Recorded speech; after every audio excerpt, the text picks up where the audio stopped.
Hey everyone, it's Ken here from Northern Viking Everyday. Today I've got a really cool Google Maps tutorial for you. I'm going to be showing you how to see older street views here in Google Maps. It's kind of like a time machine built right into the program, and it allows you to go back on the roads and see what they looked like several years ago. So let's dive right into it.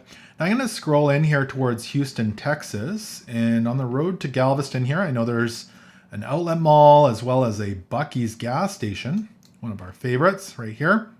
If you haven't used Google Maps before, in the bottom right-hand corner, you'll see this little guy down here. He's kind of a yellowy orange color. It says Browse Street View Images. And if you hold down your left mouse button, you can grab him and drop him on any of these blue roads.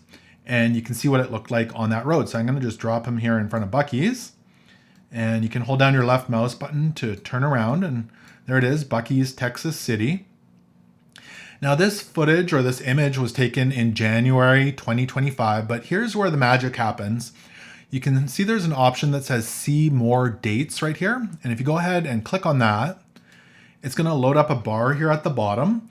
Now, not all street views have the older images in them. It just depends when the Google vehicles drove by in the past, but this one has several dates, which is really neat. So you can click when you would like to see. So we're on January 2025. We can go back to 2022 in April and see what it looked like. You can go back to 2019, for example. You can even go back to 2015.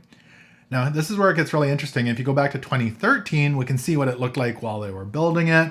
And even back to 2008 when it was just trees. So you can go back and look at some of the history of the land. It's a really neat feature. We can try it out here as well down the road. So let's try out this Wendy's, for example, here. Again, I'll drop that guy right on the road in front of Wendy's, and we can turn around and you can see Wendy's is there. And again, we can look at some of the older dates. So see more dates, and you can go back through all the history here. So 2019, you can see what it looked like. You can go back to 2018. You can see when they renovated it here in 2017, which is great for seeing some of the history. And then you can see what it looked like before it was renovated. So just a great option. It's really fun to play around with. You can go down your street and look at your house, what it used to look like, for example. Just a great option here in Google Maps. And I really enjoy this kind of time machine feature here within this program. So I hope this tutorial helped you out. If it did, make sure to give it a thumbs up and hit that subscribe button. Thank you so much for watching, and until next time, take care.